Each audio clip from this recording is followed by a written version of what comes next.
Hello. There he is. Sorry I'm late. Oh, not at all. Thanks for doing this, Dan. Appreciate it, man. Yeah, my pleasure. It's funny how, like, pre-pandemic, if you were meeting someone at a coffee shop and you were 5 minutes late, nobody would think twice. And then, like, digital world, online meetings, if I'm like 1 minute late, I'm like, oh, fuck. All good. No, it's all good. So, yeah, I guess first things first. Like, how's your world? Have you managed to evade COVID? Yeah, we are COVID dodgers as far as we know, anyhow. And thus far, have managed. Both kids are now double vaxxed. My wife and I are now triple vaxxed. Yeah, same for us. So at least there's sort of, we may get it, but at least there's some knowledge that, chances are it'll be fairly light. So Right. Like over the Christmas break, we managed to grab it.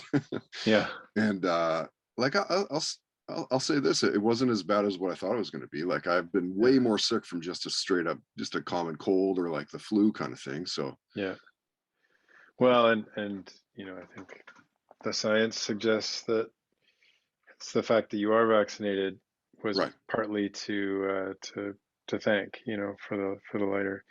That's the crazy thing is like the straw man argument of like, oh, you can still get it even if you're vaccinated. Yeah, it's like, but the ICU is like 99% unvaccinated people.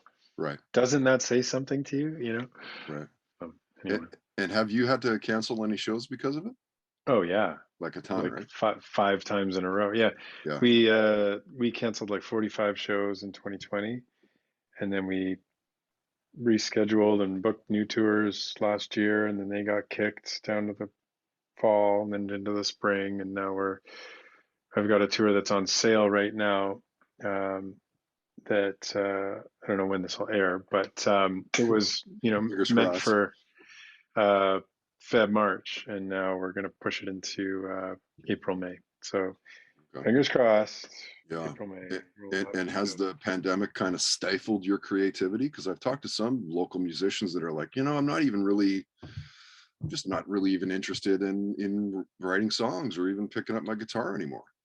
I wouldn't say that actually. I mean, I've had my hands full with this sort of unexpected day job that is side door, but um, I did manage. I have a record that's like 99% done, and it's been made completely through the pandemic, long distance with a producer in Chicago.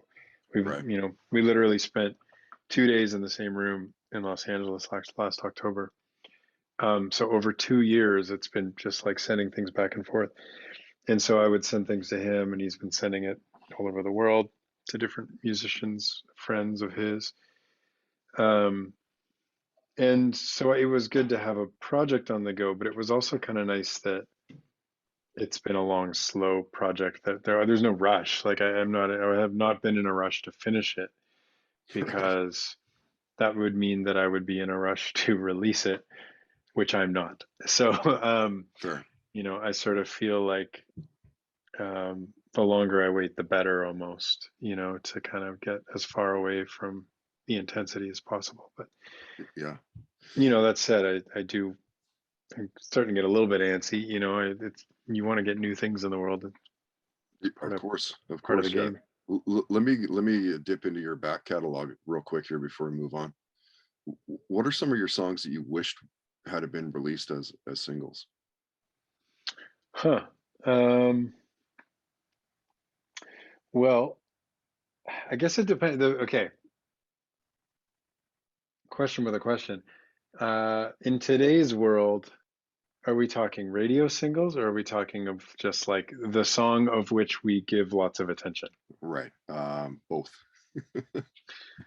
So, I mean, I think that probably with the, every record I've had has had maybe one song that maybe sort of kind of could be embraced by rock radio.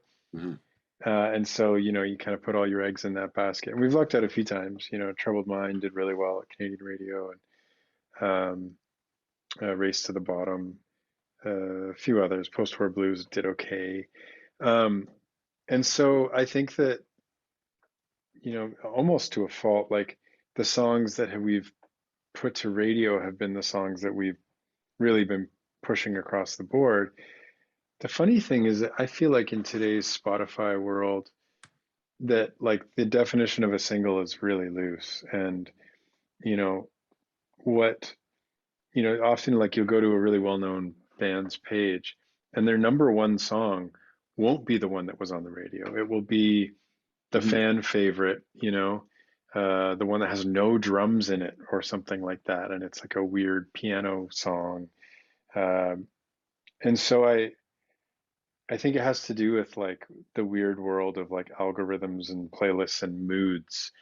And often the song that is like the most upbeat rockin' tune, um, it might not catch fire when it comes to Spotify, which is a really particular world. So all of this is just like a really terrible, long-winded answer to your question. But I Yes. wish that we had given more attention to songs like Peaks and Valleys on my last record, Okay. because I think that that song could have done better in the streaming world if we had really put the same attention into it that we did for songs like Fool for Waiting or Troubled Mind. Hmm. Hmm. Um, yeah, it's strange. Like I get the thing I get frustrated with is this lack of attention span in the world. It's so saturated. There's so many bands putting out so much music, and it's been said that the starting line, or if the album release used to be the starting line, it's now the finish line. You Yeah, know truly. that like it used to be put out the record and then you spend 2 years, promoting it. Yeah, Now it's like you spend 2 years promoting the record drop, and then by the time it comes out, people are like, "Cool, what's next?" right. You True. working on Because new stuff? by now you've already released the three, four singles, and then the album comes out. Yeah. Well, everyone's drip, Yeah, drip, dripping everything so yeah, slowly because it's you get the same amount of attention it seems like on a single drop as you do on an album drop. So yeah. That's true. What was the music like in your house as a kid growing up? Like, a lot. what are your parents playing? It was kind of like two worlds. One was rooting through their vinyl collection, which was Van Morrison and Supertramp and the Beatles and Paul Simon. Um, and then what's I was the youngest of three, and for a little while in a Brady Bunch scenario, I was the youngest of six. So I had the benefit of lots of older siblings who could kind of inform and tell me what was up. So there was we were a CanCon household big time, like Sarah McLachlan and 5440 and Tragically Hip and the Grapes of Wrath. Um, Okay. I'm sure I'm missing a bunch, but Yeah. we listened to a ton of Canadian music, Bare Naked Ladies, um, and I think like I spent a lot of time pre tablet, pre cell phone, um, sitting on the floor wearing big headphones, listening to the record player or the CD player, looking Yeah. at the liner notes, reading all the lyrics as I'm listening to Gord Downie sing them, locked in the trunk of a car or whatever, and just I think that the thing that I get so little time to do today is actively listen to music. As like that listening to music is the thing I'm doing rather than listening to music is the passive thing that's happening while I'm doing something else, like washing the dishes or something. Yeah. Um, and that's one thing that I'm so thankful that I did as a kid was I just spent hours and hours and hours just listening and reading the words and the Yeah. liner notes. I You think know, that's one of those things, that's lost on the youth today. Get off my lawn. That's what it is. yeah. It's the like, back in the day, that's what it was about. It was like put the record on the Mhm. LP player, grab the liner notes, read the lines, where was it recorded, who produced it. Yeah.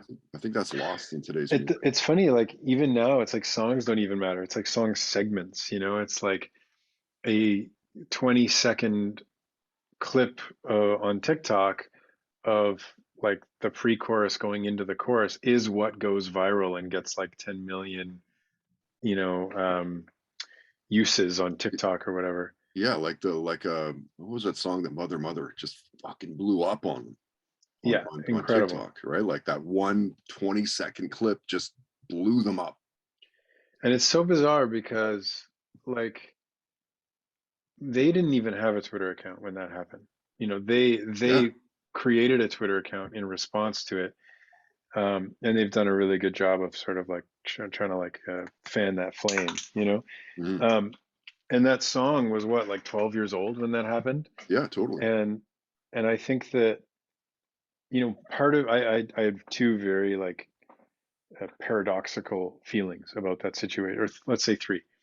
One is, oh man, why didn't that happen to me? you know. Exactly right. Um, Another one is, oh God, TikTok is terrifying and I don't understand it and I'm so old. And how can I adopt this new technology in a way that is authentic and isn't just like an older musician trying to clamor onto what young people are doing? But the third takeaway that I think is ultimately the most hopeful and helpful is, here you have a band that just kept making music, kept doing interesting things, kept pushing themselves in different directions.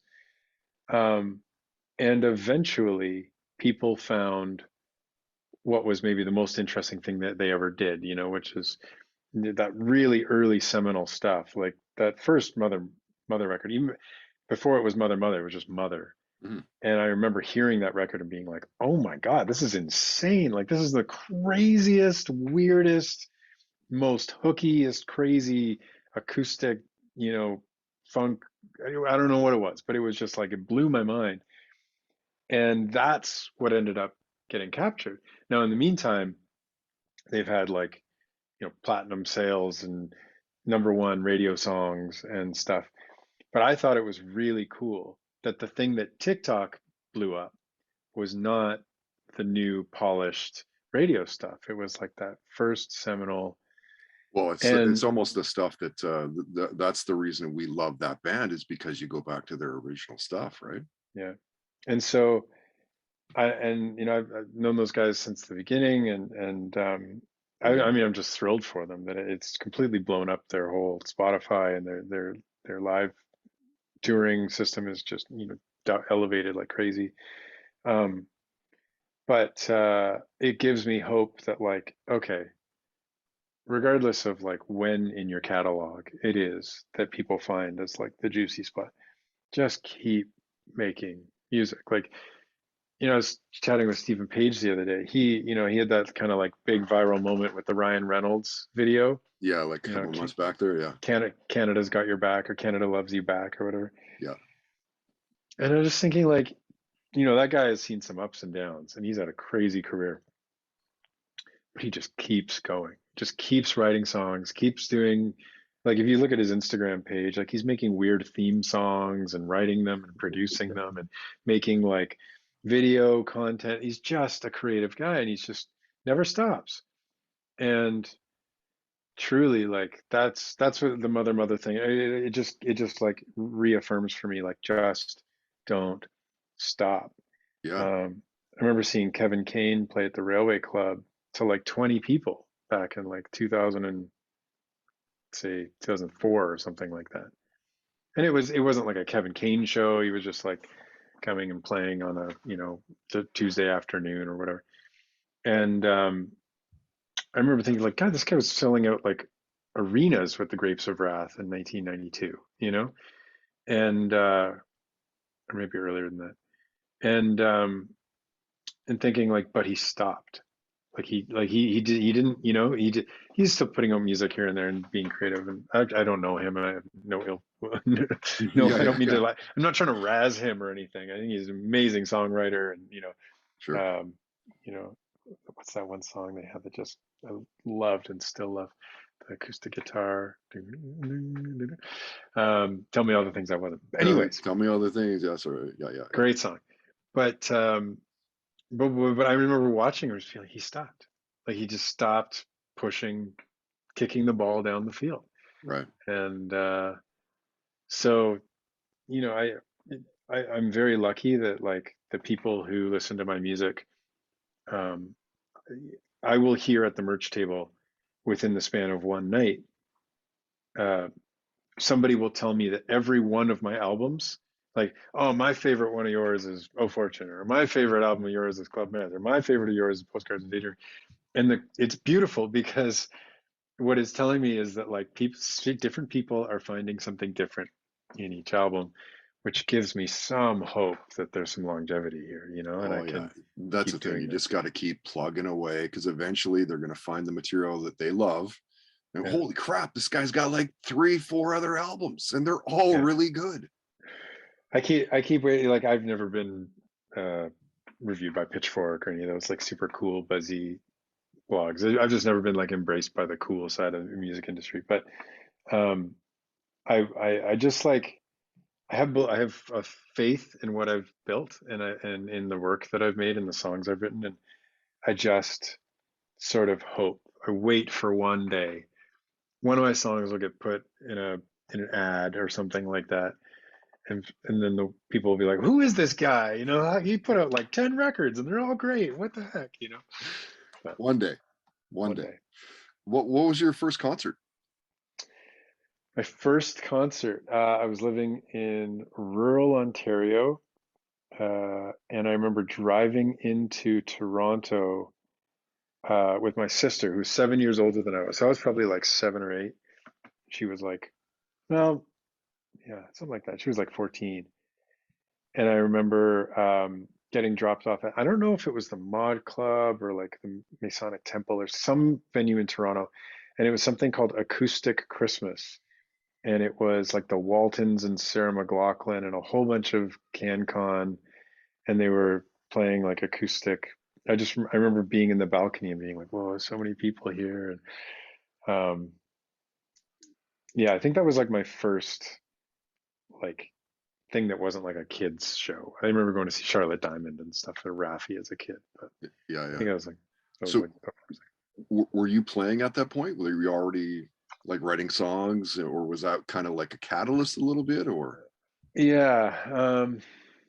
I think I probably was. I had a older stepbrother who was a very fine guitar player, and he lived with us for a while. He was a grown adult. He was like in his mid 20s or something by then, hmm, maybe 30s. But he lived with us for a while, and he paid his room and board to my folks in music lessons. So he taught me how to play piano, and he taught me how to play guitar, and he taught my brother and my sister how to play guitar. So there was a time when all of us would sort of gather in the living room.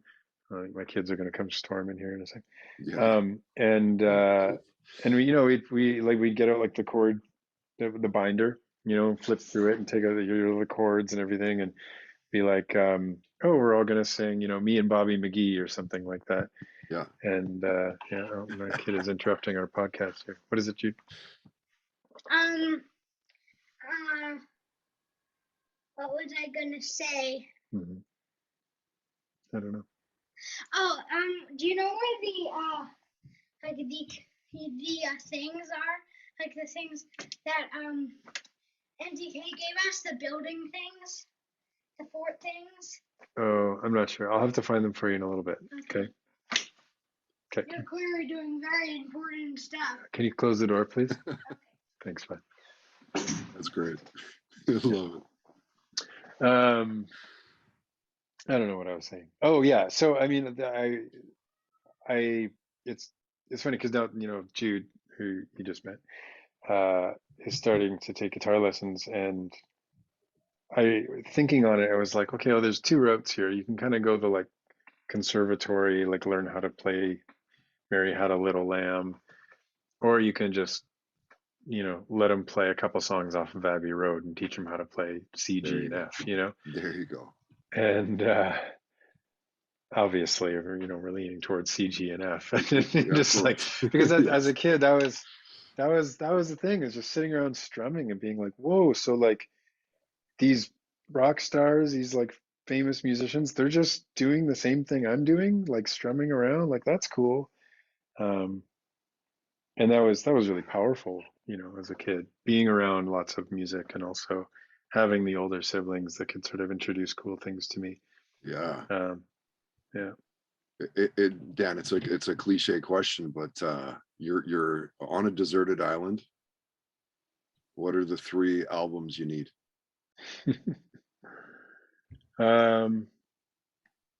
Well, Feeling, 2 of feeling them. like there's a Beatles album in there somewhere. Yeah, it's tough, man. I mean, I think the most profound record in my whole life has been OK Computer by Radiohead. Oh, I'd yeah. say like grade 10, I came home and listened to that album every day for like a year. So that's got to be one of them. And then In Rainbows, also by Radiohead, is probably the most flawless record in modern history. And it never gets old. I can just listen to that over and over and over again. You know, and Radiohead's one of those bands you're like, there's no way that they're going to be able to pull off this album as good live, and they blow it out of the water. Oh my That good. God. Dude, they're They're insanely good. so much better than every other band that it's like there's the music industry and there's all these music going on, and then there's Radiohead. Like if you were to be like, oh, who's in the top 3 or top 5 bands in the world, I can only name one, and they take up all 5 slots. It's like to me, they are playing a different sport than everybody else, and there is Interesting. nobody that even touches them. Like there's nobody that even comes close. Okay. Now, have you heard about the side project that that Tom and Johnny are doing with the drummer of Sons of Kemet? Yeah, the Smile. Called The Smile. Yeah, Super cool. They just announced a bunch of tour dates too. they did. Would Yeah, love to see that. And the footage out of that stream that they did the other day looks just looks deadly, incredible. right? They're no fail, man. They just like everything they touch is golden. Yeah. They're incredible. Everything has like a sense of abandon. Nothing is precious. Everything that ended up on the radio felt like it ended up on the radio by mistake. They're like anti-stars. They're all quite mild-mannered. None of them have that sort of like rock star bravado. Like I remember when like Oasis were sort of like dying down and people are like, "Oh man, it's the end of the rock star era." Like, and I just like couldn't wait. I was like, "Yeah, give me some people to idolize that aren't assholes." Like Truly. I have no appetite for people who act like rock stars. I have lots of appetite for people who become rock stars because of great music. But like people who act like rock stars, I have no time for. And it's not to say that I don't agree with some things that Liam Gallagher might say, but I like the slag off and get me more drinks mentality. Uh, I just I get so disinterested in it. It's sort of like being like a class bully or something like that. You can get away with it, so you do, and you can, and you try to. Right. But I've loved about Radiohead how even though Tom York famously can be a bit of a prick, he's not a prick in a showy way. He's a prick in a leave me alone because I just want to sit in my basement kind of way. Yeah. So Okay, so let me reel you back in. So you're 2 of 3 so far with yeah. our Radiohead. What's the third band? What's the third album? Oh man. Well, it's probably either got to be Abbey Road or um, you know, it's a great record front to back is Moondance. It's funny Yeah, because Moondance has to be one of the most overplayed songs in history, and I would probably skip the title track most times I listen to that record, right. but But every song on that record every is like it stoned me. Crazy Brilliant. Love. Crazy Love. Yeah, man. Like Oh man. so many good songs. I think Sweet Thing is on that record or Sweet Thing on Astral Weeks. I can't remember. I'm not sure. But yeah, anyways, just like front to back, that record is Yeah, flawless. yeah. Good call. And the reason why Moondance is overplayed is because it's obviously a great song. Right. So, thinking about just like what feels good to have around, yeah, Abbey Road or Moondance, probably Abbey Road. Yeah. Well, this is going to segue nice into some fan questions. Of course, when I said I was going to have you on the podcast, a ton of questions. Steve goes, ask him Lennon or McCartney. Like, oh my God, dude, you kidding me? My whole life, I was a Lennon guy.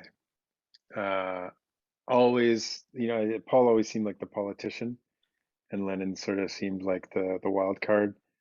Um, and Lennon wrote the weirder songs. Lennon was funnier. Lennon was sharp. Kind of had this like cutting wit to him. Um, and I always kind of idolized John Lennon. And as I get older, I realize that I'm more of a McCartney. I'm not a mysterious guy. I'm kind of plain as day, pretty transparent. I Mhm. don't thrive behind the veil. I thrive when we, kind of break the pedestal. Um, and so I've started, as I've gotten older, to empathize with Paul more. And what's interesting is that I always said I liked John better my whole life, but I sing my kids songs like when they're tucking them into bed or whatever. And I sing them, I've always sung them songs, Beatles songs, and they're all Paul songs. It's all I Will, or I've Just Seen a Face, or Yesterday, or Hey Jude. They're all Paul songs. And that says something, it's in terms of like what, he wrote the iconic anthems. And I'm watching a little bit of the Peter Jackson. I haven't watched it all, but I watched a bunch of that Peter Jackson documentary, Yeah, and so good. it's amazing. I love the fly on the wall. I love that he didn't mess with it. He didn't fuck with it. He didn't like get in there and try and editorialize it into something. He just sort of like lets you watch and observe. Mhm. Um, Yeah, and I really love, crazy to watch like the progression of these songs that now we know and love, and yeah, some of the best songs ever, and just to see the way that they came about it, almost kind of stumbled across it. and I love that it makes them so. It's You realize that they're human. Like these songs are so ubiquitous. They're like wallpaper to us culturally, Mhm. and you realize, oh, they could have done it differently. They could have chosen this lyric. They could have chosen it. And it puts you back into the process of like, oh, okay, these people aren't aliens. They didn't just like descend upon Earth with all of these songs. They had to work for them, just like we all do.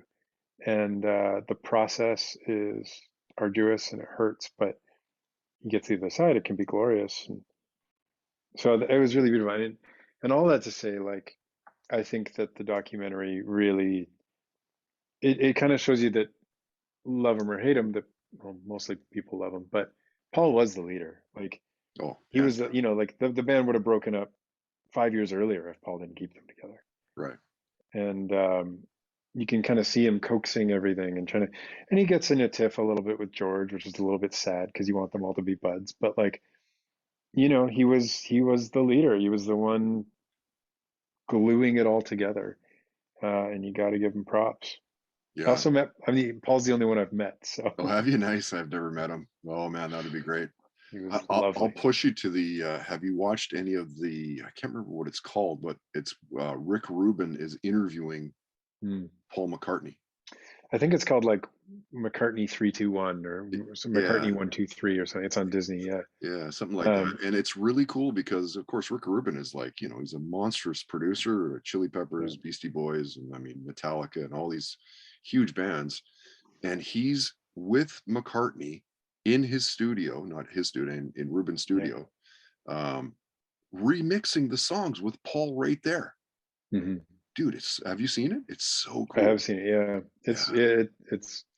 I mean, I just love that stuff. I love that kind of behind the scenes, like that VH1's behind the music or whatever the classic album series, like watching Yeah. them make Bohemian Rhapsody and stuff. Like it's just, again, it brings it back. Like Bohemian Rhapsody is so larger than life. It is like Stairway to Heaven. And when you hear the first bed track, which is Freddie playing piano and drums and bass, and that's it. And you're like, well, yeah, like they had to write it. Like they wrote the song and then they added all the crazy layers and the harmonies but like it they had to work for it, and it's so I don't know, settling. It makes you feel like maybe if you work for it enough, you could do something great. You know, that it's not Maybe. just for them. Yeah. It's not just like I remember as a kid, kind of, or as a teenager, writing songs and coming to the realization like there was a time when Paul Simon was like a pimply faced teenager, just like me, you know, and then he wrote, Only Living Boy in New York and Bridge over Troubled Water and la la la, and Sounds of Silence, and you know, but like there was a time when he was just a regular old pimply faced kid like me, and I remember that driving that into my brain, like, okay, like who's to say that I couldn't do something extraordinary, Yeah. if I just work hard enough, and God knows I did my 10,000 hours, You're and there for sure. yeah, I didn't just spend enough hours holding a guitar trying to think up a good melody, and eventually it comes second nature. And I love it. Like there's a Leonard Cohen quote about you sort of saying like, oh, I've had journalists say to me, oh, it must be nice to be Leonard Cohen. He's, start writing down interesting things. He's like, no, like I've worked every moment of my whole life to try and be the best poet I can be. And it's like a bicep, right? If you work, you do curls all day, every day, and when you go to pick up the couch, it doesn't feel very heavy because the work's already been done, And it's that sort of muscle memory, that practice, that like just getting yourself into a cadence where even when you're bad, you're pretty good. And I remember watching Yukon Blonde play at Squamish Festival back like 10 years ago and talking to Jeff afterwards. And he was like, no, man, it just didn't feel like it was in my head and I was having a hard time. And just like, I didn't feel like a very good gig. I couldn't hear myself in the monitors very well. And I was out front going like, man, this is so rad.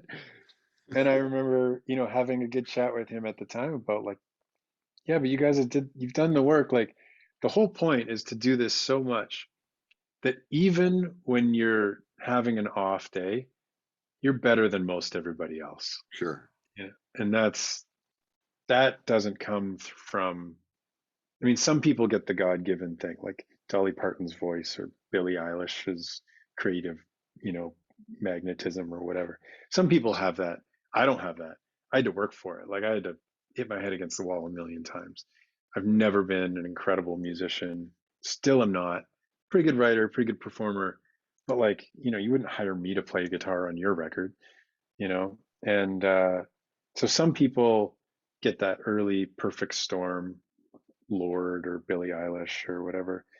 And those people are amazing, and it's so rare. And for the rest of us, we just got to work. Just got to work hard. Nothing beats hard work. Yeah. Um, I love Brad's question. Oh my God. What did Brad say? Will the Canucks win the cup before I die? How old is he? No idea. How old is he? How old does he look? It's a Facebook question. I don't know. Oh, Let's say if he's on Facebook, he's let's at say least he's 40. 77. Yes. Mean average of Facebook user these days, 77. Yeah, sure. Oh my God, I sure hope so.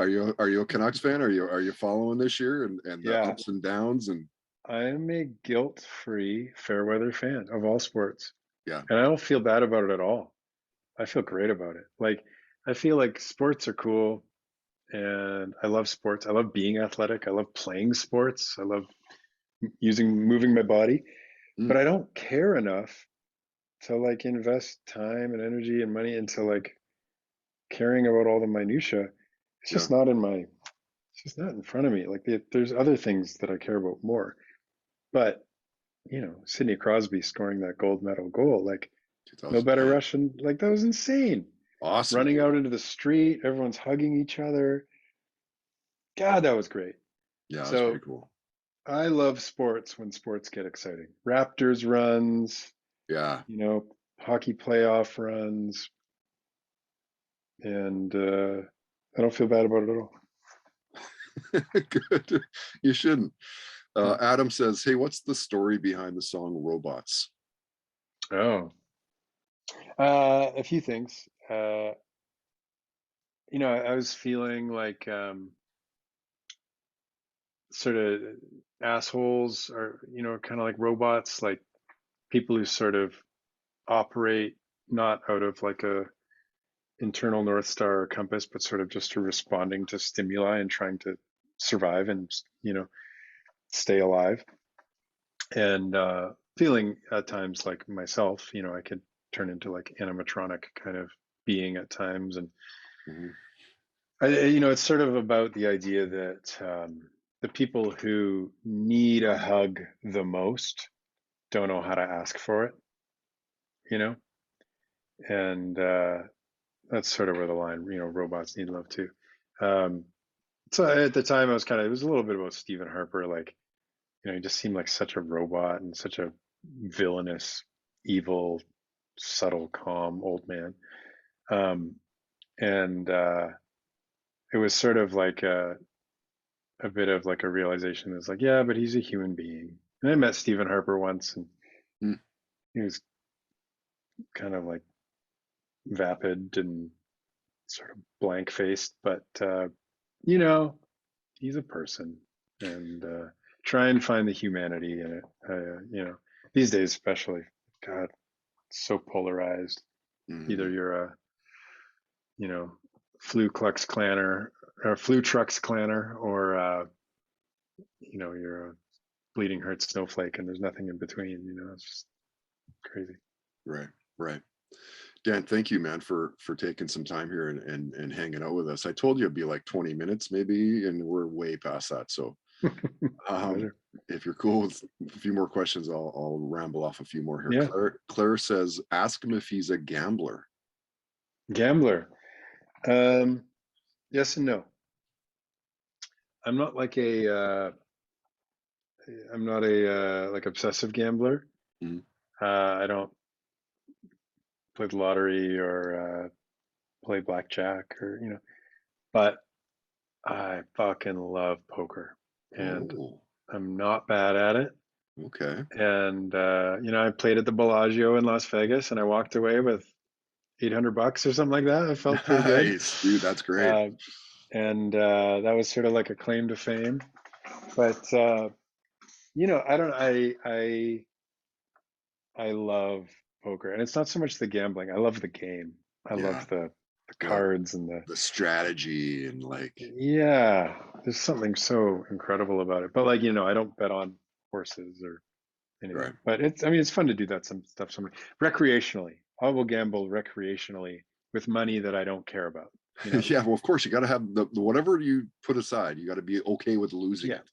and that's like you have to come at it with the mentality of like, if I lose this money, this is the money that I spent on the fun of losing it. Right. And if I win or if I come out clean, then that's great. But like you have to go into it with the mentality of like, this is not money I need. But like when I was younger, I was in university. There was a period of time where me and my buddies used to go to the River Rock and play cards out there. Okay. And poker culture is depressing, dude. It's like, it's kind of like I have no problem with marijuana and weed. Like great, smoke it, get high, it's awesome.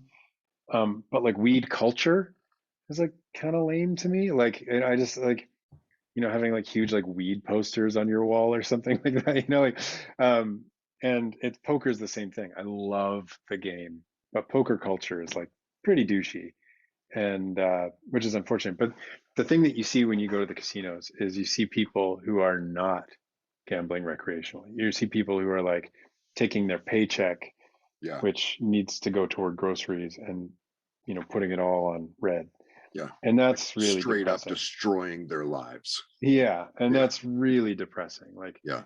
depressing enough to turn me off of going to places like that. Yeah. Fair. Mike, what are you binge watching lately? Binge watching. Well, Ozark. We just caught up on Ozark. So Yeah. fucking So good. good. So many things. Vikings we caught up on. We're watching Afterlife, Ricky Gervais show. I gotta give big props to Queer Eye, man. Like, there's so many apocalyptic dark shows that are so good. And we got to a point where it's like we would watch one episode of like like Ozark or something. And then before we go to bed, like we had to watch something more lighthearted and more, Yeah. and Queer Eye is no fail. Like it just makes you smile. I probably cry almost every episode. It is like, it is a beautiful show about people infusing positivity and hope and like, new chapters into people's lives. And the way that they transform people's lives is remarkable. And it feels like they're doing it in a way that's really lasting. It's not like a zero to hero makeover. It's like they're doing real things to help people live better lives. Right. And the other thing that they do is, they're pretty flamboyant guys, and they'll go and they'll deal with like real rednecks who run cattle farms and stuff like that. And you can tell some of these guys off the top, they're like, I don't know about these gays. And by the end of it, they're all hugging and they're just crying and they're like, thank you guys. I love you guys. And it gives you some hope in like that the chasm in the world can be crossed through empathy and through like humans being bros for each other, Yeah. or sisses as the case may be. It's like it's, being helpful to each other, being kind-hearted to each other. So yeah, my wife and we've gone through I think all seasons of Queer Eye, and it's sort of like an antidote when you get when the rest of TV is just getting you too dark. Yeah. Yeah. And it feels like, I don't know about you, but sure feels like I've almost watched all of Netflix. Yeah, yeah. Even though they spent what, like $30 billion on content last year or something like that. You're almost caught up. You did Well, it. that's the cool thing about Netflix is they're at that point where they can actually finance, series and shows now, as opposed to it's all like 20th Century Fox or whatever the Oh hell, like yeah. Paramount Pictures or It's whatever. most like, it's I'd say most of the things that we have truly dug into on Netflix have been like Netflix originals in the last little while. Yeah, yeah. But then, we've other things on other platforms as well. What was the one we were watching on? White Lotus. God, Oh, I have don't know that you one. seen that? No, No, dude. Oh, White Lotus. Okay. White Lotus. Oh, yes, that is like no other. That show is, Where's that on? it's on HBO, so Oh, Crave in Canada. ah, It's masterful. It is unbelievably good. Yeah, okay, okay. I'm writing that down. and the soundtrack is incredible. All right, Dan. One last question.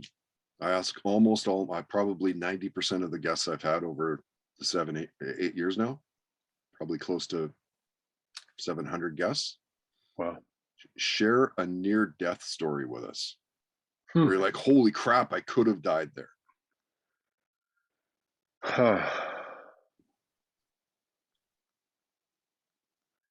Well, I remember I was working at the keg in Granville Island, and there's one time there was like was a shelf, with a bracket.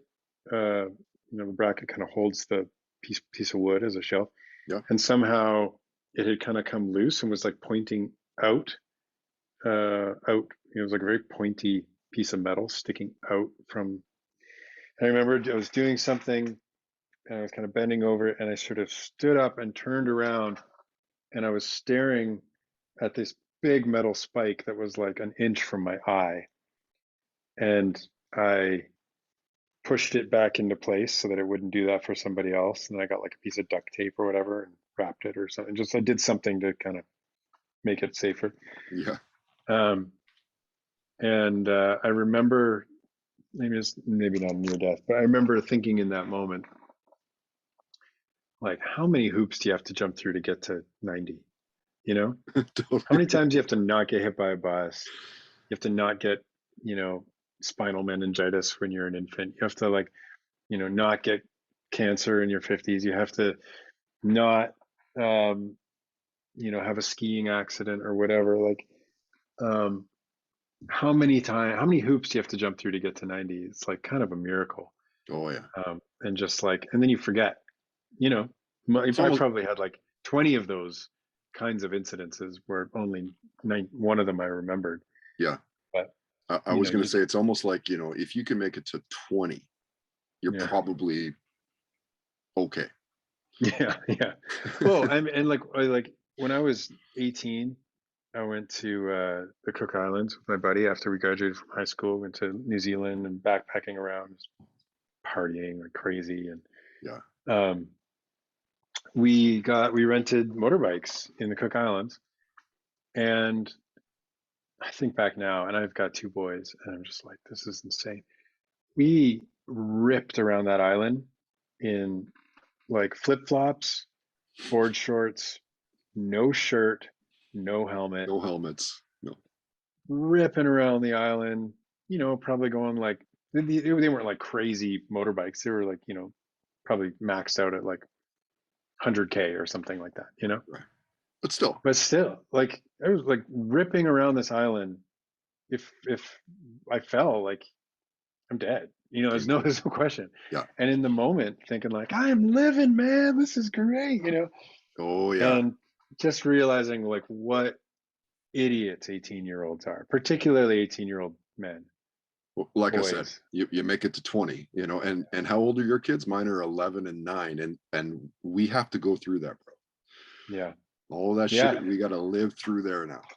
The other day, my kids are 5 and 8, and the other day, the older one, who's kind of now at the age where he can look both ways and kind of, if it's a side street and it's quiet, he can cross on his own. And the younger one was following the older one and just didn't even look, just ran right across the street. And we were livid with them. We were so angry, guys, kid, Hayden, you're just the height of a bumper of a car. They're not going to see you. You would have been tossed into the middle of the street. Your head would crack open. There'd be blood everywhere. You'd probably be dead if you were hit by a car. Trying to instill some fear in them, and I mean, it's not that it's not the truth. And so we had a moment, and they're like, "Okay, yeah, I'm sorry." Literally 5 minutes later, the older one is on this like rope swing, so like sitting on a wooden slat, and he shoves himself like, off against the tree, kind of like as if you're rappelling off of a cliff, Yeah. And the wooden slat smashes the younger one right beneath the eye, like, and I hear the wood hit the bone of his like ocular bone, like his cheekbone. It was like this dull, terrifying sound, and he erupts, and he's grabbing his eye, and I pick him up, and I'm running home, and he's howling and screaming and crying, going, my eye is broken, my eye. And I'm thinking, he's blind. That's it. Like, he's going to be That's blind in that eye. the And it worst. turned out he just had a bad shiner. But like, if that wooden slat had hit him, half an inch higher, it might have just exploded his eyeball or something. Well, yeah, your original story about like the turning and you got the thing right here, it reminded me of a story of my oldest James. We co-slept with our kids, like, we slept in, if they were in their crib, that's cool, but if they wanted to sleep in our bed, that was also cool. And one night he rolled out of our bed and smashed his eye like right there on the corner of our wooden side tables. And we take him to the same thing. He's fucking just screaming like, death has hit him, right? And we take him to the hospital, and it was just like they basically just glued his eye, the thing shut. But the doctor had said, like, if he was over just half an inch over, probably be blind out of that eye. Yeah. Also, I mean, big ups to evolution for, giving us these deep eye sockets. You know what I mean? like how many people had big protruding eyes, right? And they didn't make it. Right. They didn't procreate. They didn't, but the people with the deep inset eyes, they survived. And thank goodness, because here we are. Yeah, awesome. Dan, man, thank you so much again for coming on and hanging out. You're easy to find on Twitter and Instagram, Dan Mangan Music, danmanganmusic.com. And I guess we'll see you online. Yeah. Thanks, man. Always pleasure to chat. Take Yeah, care of man, it's yourself. good. It's good to see you. I'll keep in touch, and we'll tag you when we're throwing this stuff around online. Sounds great. Thanks, Awesome. Todd. Have a great night. Take care, man. Good to see you, man.